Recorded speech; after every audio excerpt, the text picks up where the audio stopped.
Counsellor ਚੱਕ number 118 ਕਾਰ ਦੇ। ਅੱਜ माशाअल्लाह ईद उल फितर की हवाले ਨਾਲ मैं इस खुशी के मौके पर एक खसूसी पैगाम देना जा रहा उम्मत मुसलमानों कि जोड़े फलस्तीन गज़ा इराक उत्थे जिन्नी भी मुसलमानों की नस्लकशी हो रही है हुकूमत पाकिस्तान को चाहिए कि उत्ते नज़रसानी की जाए, क्योंकि हजूर पाक सल्लल्लाहु अलैहि वसल्लम ने फरमाया कि मुसलमान भाई भाई आ। तो इस खुशी के मौके पर मैं तो उन्होंने याद किया, सारे मुसलमान भाई भी उन्होंने हक च दुआ करन, अल्लाह पाक उन्होंने कामयाब करे।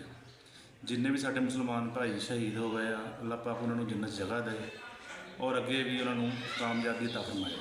और जोड़े उत्थे बच्चे बच्चियाँ बेवा औरत या कोई मुसलमान भाई इकल्ले रह गए अल्लाह पाक उन्होंने सबरे जमीन अता फरमाए। मेरा ये हुकूमत में दोबारा फिर खसूसी ये पैगाम आ कि इस चीज़ से लाजमी नज़रसानी की जाए गज़ा के फलस्तीन के मुसलमानों की हवाले के नाल इकमाम मुअज़्ज़ज़ा के उत्ते या जिथे भी किते जिस फार्म से भी कोई गल करन ते ये मेरा पैगाम आ। ते अल्लाह ख्याल रखे। पाकिस्तान जिंदाबाद।